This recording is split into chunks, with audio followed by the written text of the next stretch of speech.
Muy buenas tardes, mis amados hermanos y amigos. Bienvenido a este culto dominical vespertino virtual. Desde Panamá, República de Panamá, la Iglesia Bautista El Dorado les da la bienvenida. Oremos. Padre nuestro que estás en el cielo, te damos gracias por esa nueva oportunidad que tú nos brindas en este momento de escuchar tu santa palabra, Padre Santo. Te damos gracias por tu amor, por tu misericordia que muestras cada día de nuevo, y te pedimos perdón por nuestras ofensas. En este momento, Padre Santo, también venimos ante ti para dar gracia por todos aquellos que nos ven hoy por primera o por segunda vez. Te damos gracias por tu palabra, que es fundamento sólido de nuestra fe. Pero también, Padre Santo, te pedimos por todos los enfermos, por aquellos que están en pruebas, que están afligidos o que han recientemente perdido algún ser amado. Te rogamos que tu palabra les puede consolar, dar fortaleza y resignación. También aprovecho la oportunidad de orar por todos los pastores, por los ministros de la palabra, por los siervos responsables de tus ministerios, por los ancianos, por los diáconos y por todos aquellos hermanos y hermanas que están en el campo de la guerra espiritual en otros países, predicando tu santa palabra. Padre mío, te ruego también que tu Santo Espíritu tome control ahora de mi mente y de mis palabras, para que yo pueda dignamente enseñar la palabra tuya a todo que escuchen por medio de esta plataforma la enseñanza del día de hoy. En el nombre de Jesús oramos. Amén y amén. Amados, tengan por favor su Biblia abierta en el libro de Hechos, en el capítulo 26. Y vamos a continuar con el estudio capítulo por capítulo, versículo por versículo del libro de Hechos. Amados, en las últimas enseñanzas hemos visto 4 defensas del apóstol Pablo. La primera ante el pueblo, y lo pueden ver en Hechos 22, de los versículos 21 al 21. La segunda defensa ante el concilio, y la escritura lo tiene en Hechos 23, versículo 1 al 6.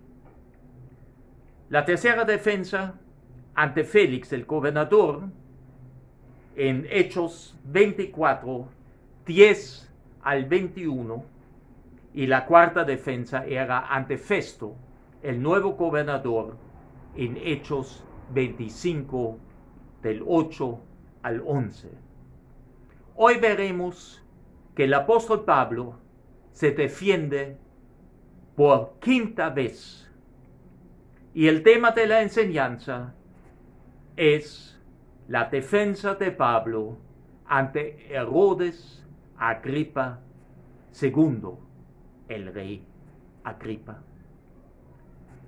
La primera porción he denominado Pablo ante el rey Agripa, y vamos a ver los versículos 1 al 3 del capítulo 26 del libro de Hechos. Y dice la palabra de Dios: Entonces Agripa dijo a Pablo: se te permite hablar por ti mismo. Pablo entonces, extendiendo la mano, comenzó así su defensa. Fíjense, en este versículo observamos que el rey Herodes Agripa permite a Pablo de hablar en su propia defensa. Y observen el gesto común de Pablo de extender la mano al comienzo de su discurso. Eso era usual en este tiempo, antes de dirigir un discurso a una multitud, a un grupo de personas. Uno levantaba la mano, extendía la mano, en señal: por favor apaguen la voz, silencio, tengo que decir algo. En el versículo 2, me tengo por dichoso, oh rey Agripa, de que haya de defenderme hoy delante de ti de todas las cosas de que soy acusado por los judíos. Fíjense ese respeto con el cual Pablo se dirige al rey Agripa, y ciertamente se nota una esperanza de Pablo en ser escuchado de forma ecuánime, sin perjuicio.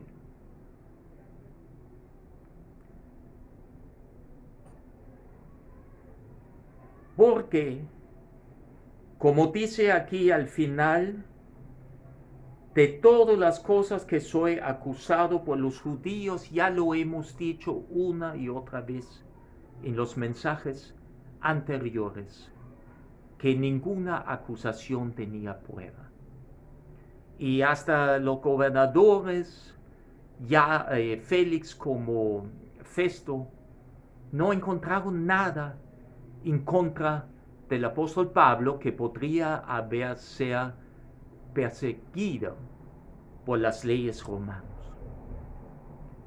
Y así, entonces, vemos ese respeto que sigue ahora en el versículo 3 y ciertos reconocimientos de Pablo hacia el rey Agripa. Mayormente porque tú conoces todas las costumbres y cuestiones que hay entre los judíos, por lo cual te ruego que me oigas con paciencia. Fíjense, cuando aquí Pablo dice y tiene conocimiento que el rey Agripa conoces todas las costumbres y cuestiones que hay entre los judíos, ciertamente siento que también el rey tenía conocimientos, por lo menos, de las escrituras, y podía tal vez comprender mejor lo que Pablo iba a exponer.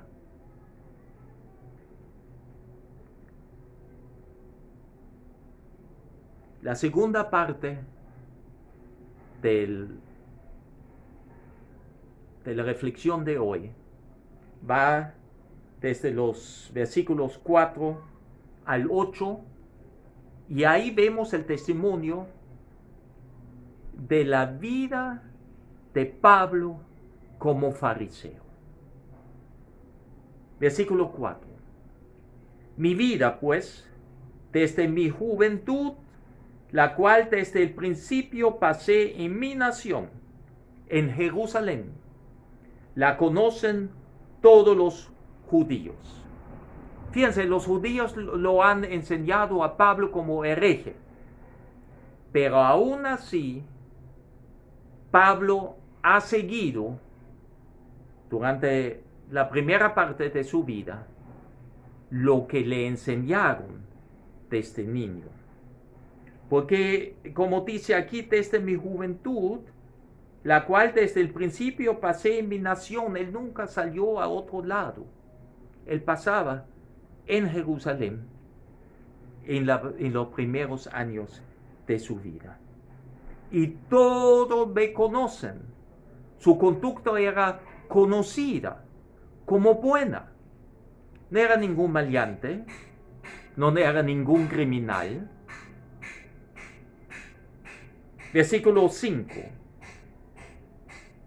Se refiere ahora a los judíos, los cuales también saben que yo desde el principio, si quieren testificarlo, conforme a la más rigurosa secta de nuestra religión, viví fariseo. Fíjense, eso es sumamente importante, porque la secta de los fariseos era una secta muy reducida, muy celosa a guardar la ley, y él creció en esa enseñanza, vamos a decirlo así, y si me permiten, podemos ver lo que él dice en dos citas bíblicas anteriores. Vamos a ver en el capítulo 22 de Hechos, en el versículo 3. Yo de cierto soy judío, nacido en Tarso de Cilicia, pero criado en esta ciudad, instruido a los pies de Gamaliel, estrictamente conforme a la ley de nuestros padres, celoso de Dios, como hoy lo sois todos vosotros. Vemos la enseñanza. Gamaliel era en ese tiempo el mejor maestro de la enseñanza de las Escrituras. Y Pablo era discípulo de él, vamos a decirlo así. Y fue enseñado en la doctrina, en las creencias de los fariseos. Y también en el capítulo 23, en el versículo 6, y eso es importante cuando Pablo se defendía ante el concilio, porque él notaba que el concilio estaba dividido en dos grupos, los saduceos y los fariseos. Y ahí él mismo dice en el versículo 6 del capítulo 23 de Hechos, entonces Pablo, notando que una parte era de saduceos y otra de fariseos, alzó la voz en el concilio: varones, hermanos, yo soy fariseo, hijo de fariseo, acerca de la esperanza y de la resurrección de los muertos se me juzga. Ahí se veía verdaderamente el problema religioso entre saduceos y fariseos, porque los saduceos no creyeron o no creen en la resurrección y tampoco en ángeles. Pero los fariseos sí, y por ende los fariseos no tenían nada en contra cuando Pablo da testimonio de en la noche le apareció el Señor en sueño, o que él creía, obviamente, que Cristo ha resucitado.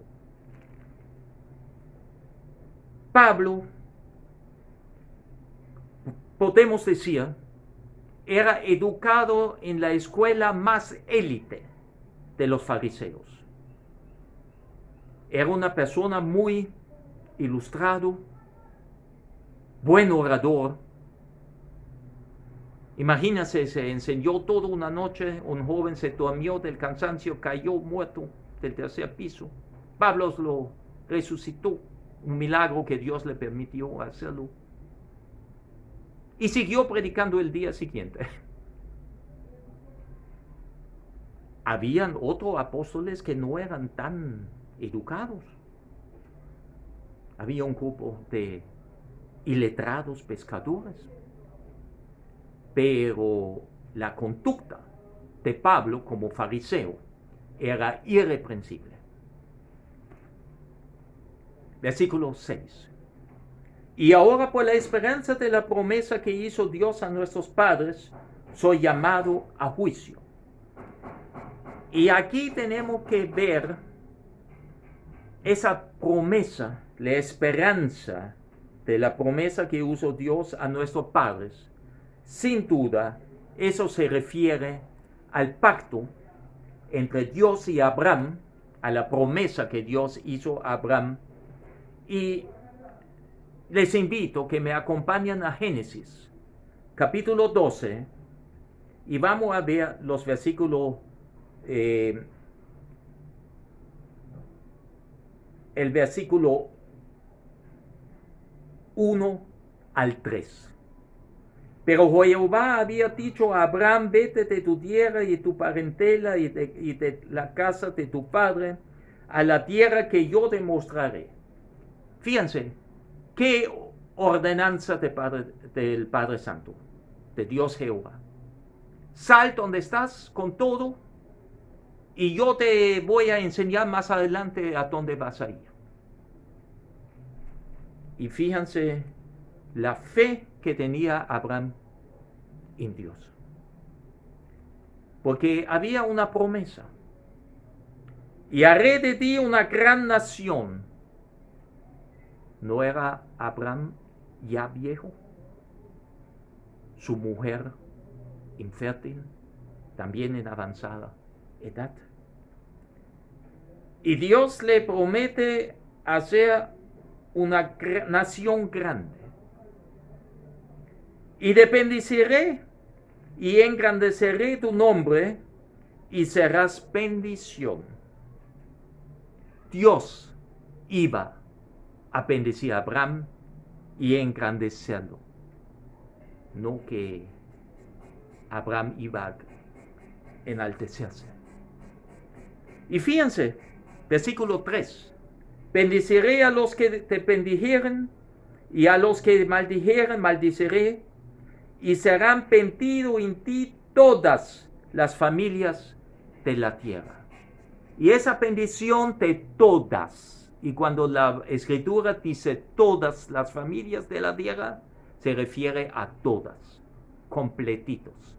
Y ahí obviamente vemos ya a un Cristo profetizado, que iba a venir el Salvador, el Mesías. Entonces sí, eso iba a ser la bendición para todas las familias de la tierra. Pero Abraham creyó a la palabra de Dios, se fue, pero eso no es el tema de hoy. Pero lo importante es la fe demostrada de Abraham a la voz de Dios, al llamado de Dios. Y aquí en el versículo 6 vemos en cierta manera que Pablo sigue defendiendo su buena reputación conforme a la ley de los judíos. Obviamente él sabía que esa defensa no era para justificarse ante Dios, pero sí ante los hombres, que él cumplía la ley estrictamente. Versículo 7. Promeso cuyo cumplimiento esperan que han de alcanzar nuestras 12 tribus, sirviendo constantemente a Dios de día y de noche. Por esta esperanza, oh rey Agripa, soy acusado por los judíos. Hermanos, ahora no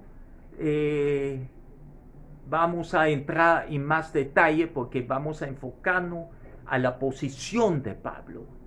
No entrar ahora en detalles de la esperanza de los judíos, pero esa esperanza de la resurrección del Mesías, de la salvación, de la vida eterna, eso era precisamente la única causa por la cual se le acusaba. El problema era la resurrección, que Pablo creía que el Salvador Jesús va a resucitar como Hijo de Dios y está sentado a la diestra del Padre. 12 tribus significa Israel. Y vamos entonces al versículo 8. Que se juzga entre vosotros cosa increíble que Dios resucite a los muertos. Fíjense, Pablo no puede comprender que por creer en la resurrección fuera condenado. Ya era esa precisamente la resurrección de los muertos, la gran esperanza del pueblo judío. Hermanos, y como tercer punto, tenemos Pablo el perseguidor. Y vamos a ver los versículos 9 al 11. Yo ciertamente había creído mi deber hacer muchas cosas contra el nombre de Jesús de Nazaret. Observen bien esa enemistad contra los cristianos, pensando que era su deber de hacerlo. Y iba directamente contra el nombre de Jesús de Nazaret. Acuérdense que los fariseos y también los saduceos pensaron que los cristianos son una secta, son herejía. Pero Pablo siempre ha demostrado de creer en el Dios de Abraham, de Isaac y de Jacob. No era otro Dios, era el Dios de Israel. Pero él cree en el Cristo resucitado, que el Mesías ya ha llegado, era obviamente Jesús. Y sabemos que los judíos todavía están esperando al Mesías. Ellos reconocen a Jesús únicamente como un profeta. Pero aquí están esperando y van a seguir esperando. Versículo 10. Lo cual también hice en Jerusalén. Yo encerré en cárceles a muchos de los santos, habiendo recibido poderes de los principales sacerdotes, y cuando los mataron, yo di mi voto. Tenemos que ver aquí que sabemos que él estaba persiguiendo a la iglesia principiante de Jerusalén. Él estaba personalmente presente en el apedreamiento del primer mártir cristiano, Esteban. Consentía en matarlo. Y lo que tiraron piedra pusieron sus ropas a los pies de él. Y fíjense, él ha pedido, porque también sabemos, cuando iba para Damasco, él pedía a los sacerdotes carta para poder ir a Damasco a apresar a los creyentes allá. Pero también sabemos que su conversión milagrosa. Cuando dice aquí al final, y cuando los mataron, yo di mi voto, estamos al final del versículo 10. Allá no sabemos si él era miembro del Sanedrín o no, porque para juzgar a una persona se tiraron piedritas: negra, muerte; blanco, absolución. Así se votaba en el Sanedrín, pero aquí dice, y cuando los mataron, yo di mi voto. Eso puede ser que era el consentimiento, que no era necesariamente miembro del Sanedrín. Y así también lo vemos en el apedreamiento de Esteban, que dio su consentimiento, consentía en eso.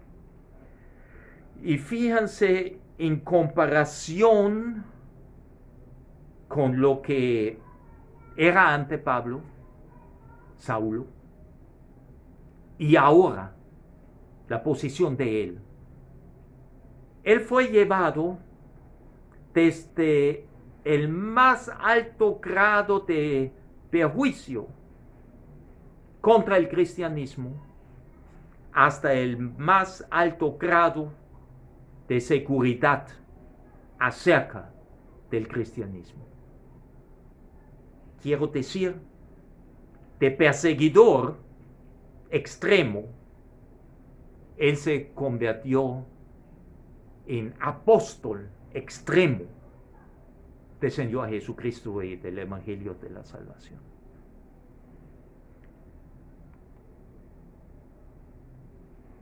Y es impresionante cómo él detalla toda esa persecución que él ha hecho antes de su conversión contra los cristianos, porque los santos son los miembros de la iglesia, son los creyentes, ¿verdad? Y fíjense, y muchas veces castigándolos en todas las sinagogas. Parece hubo tortura, golpe, violencia. Los forcé a blasfemar, hablar mal de Jesús, maldecirlo. Y enfurecido sobremanera contra ellos, los perseguí hasta en las ciudades extranjeras. Sabemos, él estaba camino a Damasco cuando vino la visión de Dios, del Señor, y que la voz a quien tú persigues soy yo. ¿Por qué tú me persigues? Y ahí ya la conversión de Pablo milagrosamente y el cambio en la vida de él. Amados, en el pasaje bíblico de hoy vemos una vez más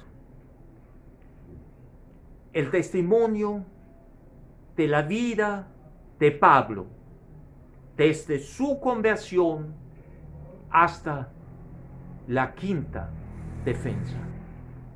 Vemos lo que Dios hace en y con la vida de sus hijos. Recordemos lo que el apóstol Pablo dijo a Nicodemo, aquel principal de los judíos, que vino de noche, reconoció. Tenemos que recordar, mis hermanos, lo que pasó entre el encuentro del Señor Jesús y Nicodemo, aquel principal de los judíos que vino de noche a visitar a Jesús, porque ciertamente tenía algo en su corazón. Y aunque él no expresaba lo que tenía en el corazón, Jesús sabía perfectamente bien lo que le preocupaba, lo que inquietaba.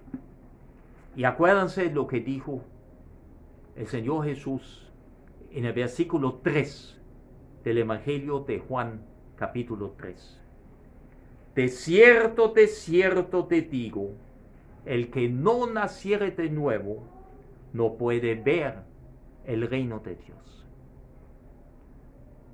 Tenga por seguridad, Nicodemo, si tú no naces de nuevo, y cuando uno nace, nace una persona. Y nacer de nuevo quiere decir una nueva persona,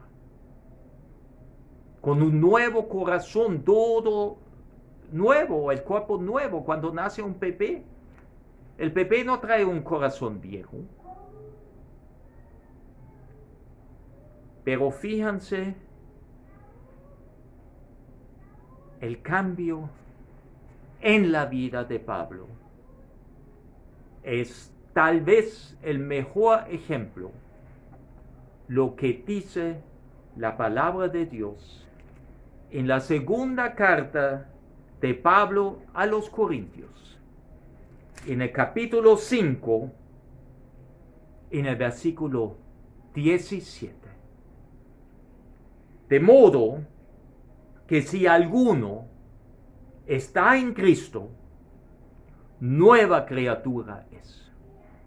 Las cosas viejas pasaron, y aquí todo son hechas nuevas.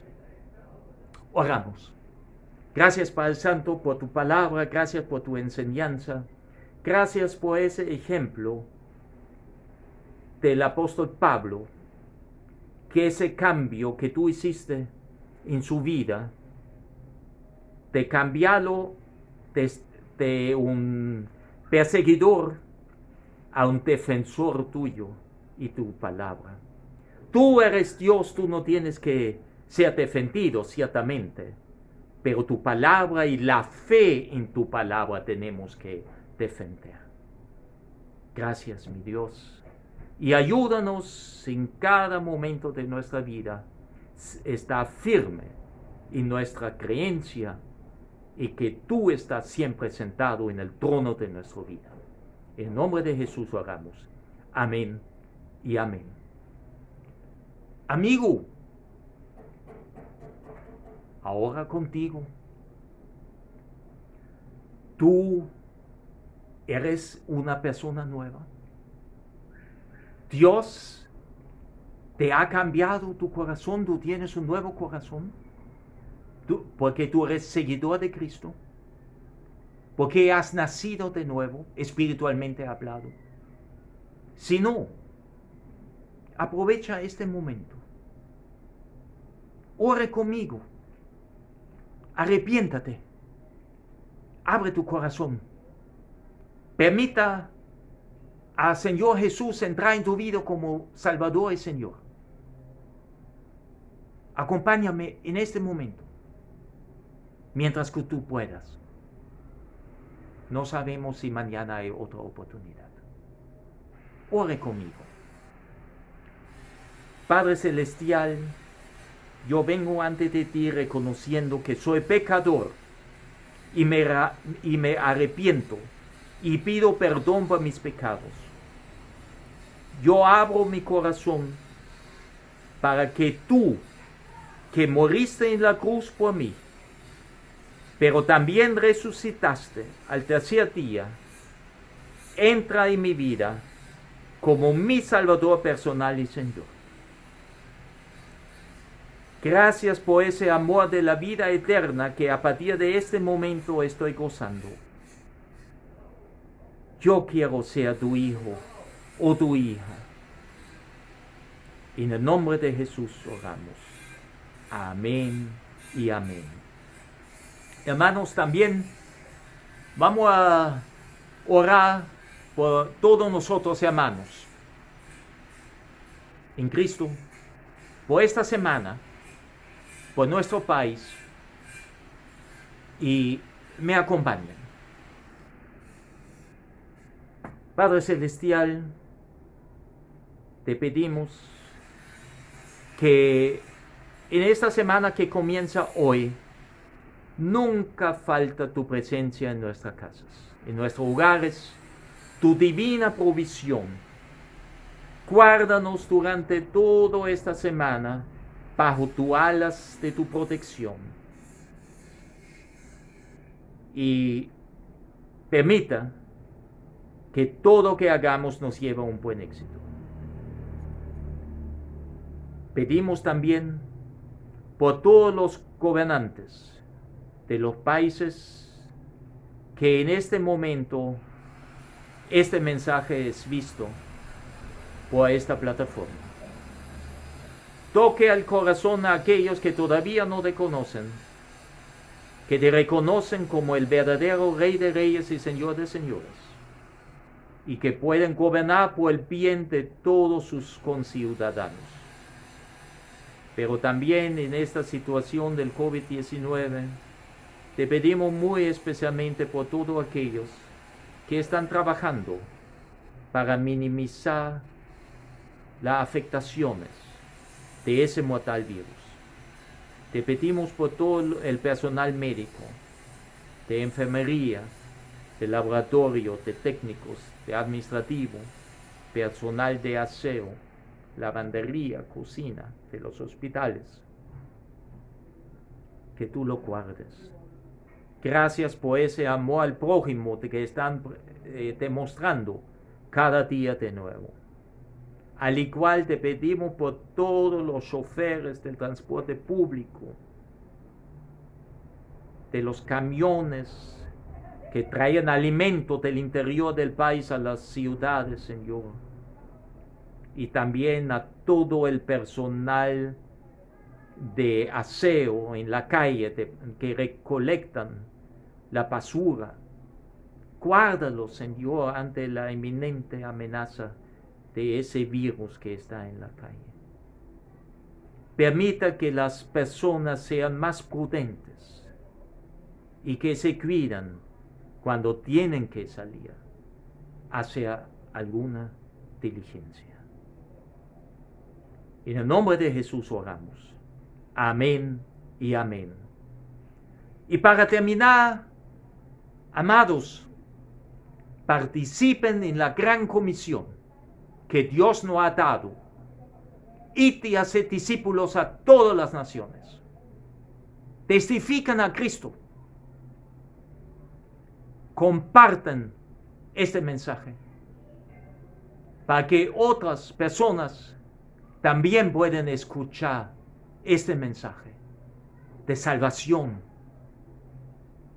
de la vida eterna, de la esperanza en la promesa.